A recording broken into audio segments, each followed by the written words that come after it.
900 দিনে পড়ল upper primary চাকরি প্রার্থীদের একাংশের বিক্ষোভ। সুবোধ মল্লিক স্কোয়ার থেকে ধর্মতলা পর্যন্ত মিছিল করলেন চাকরি প্রার্থীরা, রাস্তায় দিলেন হামাগুড়ি। দাবি একটাই, অবিলম্বে দিতে হবে নিয়োগ।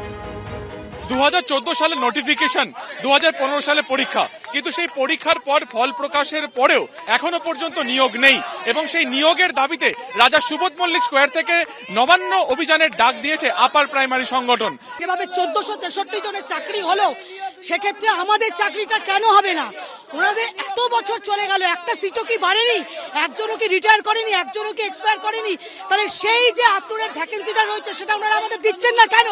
11 বছর চলে গেছে, বহু মানুষের বয়স চলে গেছে, এতদিন আমরা রাস্তায় পড়ে রয়েছি। আমাদের চক ডাস্টার নিয়ে স্কুলে থাকার কথা ছিল, আমরা রাস্তায় রয়েছি। তো মানব দরদী মুখ্যমন্ত্রীর কাছে আমাদের আবেদন, দয়া করে যদি উনি আমাদের দিকটা একটু তাকান, আমাদের বিষয়টা বোঝেন, উনিই পারবেন, আর কেউ পারবেন না। এদিন সুবোধ মল্লিক স্কোয়ার থেকে নবান্ন অভিযানের ডাক দেন উচ্চ প্রাথমিকের চাকরি প্রার্থীরা। মিছিলে অনুমতি ছিল ধর্মতলা পর্যন্ত, তাই সেখানে চাকরি প্রার্থীদের আটকে দেয় পুলিশ। বাধা পেয়ে রাস্তায় হামাগুড়ি দেন আন্দোলনকারীরা। রাজা সুবোধ মল্লিক স্কোয়ার থেকে ধর্মতলা এসেছেন, তাদেরকে নবান্ন যেতে দেওয়া হয়নি। দেখা যাচ্ছে অভিনব প্রক্রিয়াতে তারা কিন্তু এই মুহূর্তে তারা প্রতিবাদ দেখাচ্ছেন। আমরা দেখতে পাচ্ছি রাজপথে হামাগুড়ি দিয়ে কার্যত তারা কিন্তু বলছেন যে তারা তাদের দাবি দেওয়ার মান্যতা চাইছেন। আমার 36 বছর বয়স ছিল, এখন আমার এই বয়স পার হয়ে গেছে, চাকরি বয়স। পরীক্ষায় বসার তো আমাদের আর সুযোগ নাই দ্বিতীয়বারের মতো, আমাদের এইটাই শেষ সম্বল। আজকে 1463 জন ডিসপুটে যদি চাকরি হয়, তারা আমরা সাদা খাতা জমা দেয়নি, আমরা তো লিগ্যাল ভাবে পেয়েছি, তাহলে আমরা কেন পাবো না? অবিলম্বে নিয়োগের দাবিতে ধর্মতলা থেকে চাকরি প্রার্থীদের ডেপুটেশন পাঠানো হয় নবান্নে। 2014 সালের 30শে জানুয়ারি আপার প্রাইমারি টেটের বিজ্ঞপ্তি প্রকাশ হয়। পরীক্ষা নেওয়া হয় 2015-র 16ই আগস্ট। এই প্রেক্ষাপটে দীর্ঘ 10 বছর নিয়োগের দাবিতে আন্দোলন চালিয়ে যাচ্ছিলেন চাকরি প্রার্থীরা।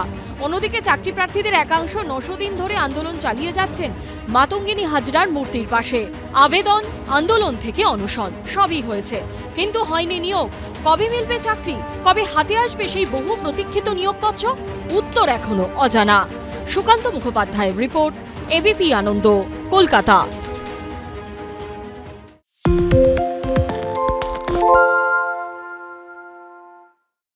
সত্য অন্তহীন, সত্যের খোঁজও তাই, সত্য সন্ধানে তাই আমরা অক্লান্ত, অকুতভয়। এবিপি আনন্দ নতুন ভাবনার প্রতীক, যা মনে মুক্ত, তথ্যে যুক্ত এবং যাবতীয় সীমানার বাঁধন থেকে মুক্ত। সীমা না শব্দটির মধ্যে লুকিয়ে আছে মানা শব্দটি, যেন চোখ রাঙানি এক অদৃশ্য বেড়াজাল, যা আটকে রাখে আমাদের এক ছোট্ট গণ্ডির মধ্যে। একমাত্র সঠিক খবরই গড়ে তুলবে এক মুক্ত সমাজ। সেই জগৎ গড়ার লক্ষ্যে কোনো সীমানার ঠুকুটি আমরা মানব না। এবিপি আনন্দ এগিয়ে থাকে, এগিয়ে রাখে।